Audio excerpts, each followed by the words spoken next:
Welcome back, and in this video we are buying, testing, customizing and reviewing the Anis Euros. So this is another one of this week's offer vehicles, and it's one that I was really looking forward to getting, and I'll come straight off the bat with it. I'm a little bit disappointed in this one. This is based on the real life Nissan 370Z, which, if you've ever seen one, is actually a really pretty car. And at first glance in the game, you would think the same is true of this one as well. But when you actually get close and when you actually drive this thing, it just doesn't look anywhere near as nice as I thought it was going to be.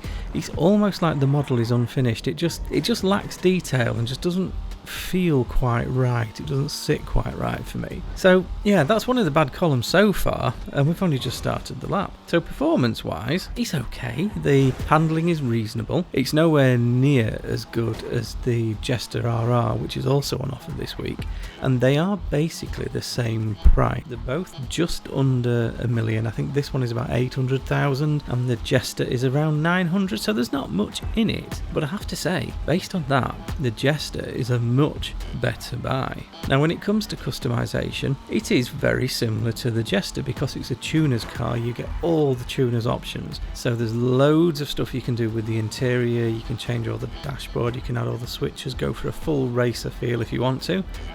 Also under the bonnet you've got all the strut bracers and different cam covers and all sorts of really cool stuff you can do. So customization wise, it's actually pretty good.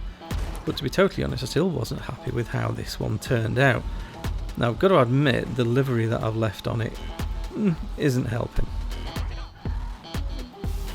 So let's just speed this up a bit for you.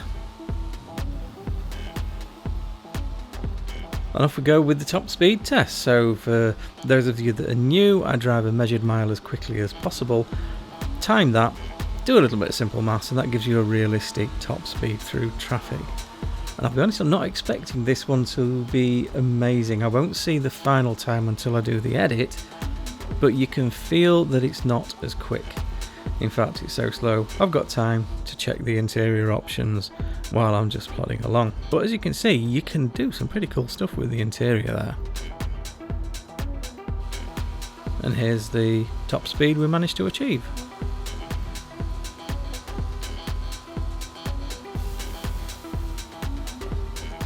And here we go with final thoughts and review. Now I know this has been a much shorter video than usual, but I'll be honest, I'm struggling to find anything interesting to say about this one. Yes, the customization's good. Yes, it's not the slowest car in the world. The lap time's kind of okay, very middle of the road, certainly nothing special.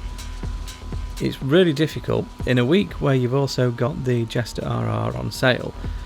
Unless you're collecting or really don't like the Jester, I'm struggling to think of a reason to buy this one. It does support the drift tune, but then again, so does the Jester. So this one, I can't see me using this much. It'll sit quite nicely in one of the JDM garages. It kind of matches everything else that's in there. But it doesn't feel like something that I'll ever be pulling out in free mode. It doesn't have the speed to justify that. I guess to some people this might be cool enough, but for me it just fell short of the mark. If I had to sum it up in one word, that word would be disappointing. And here's the final time.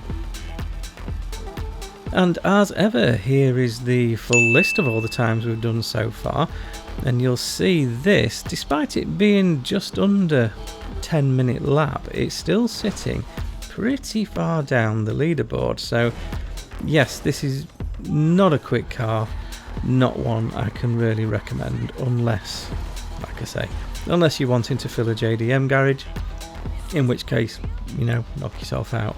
But for me, my advice would be this is one to pass on. Go get the Jester RR instead. Hope you enjoyed the video, and I will see you all in the next one.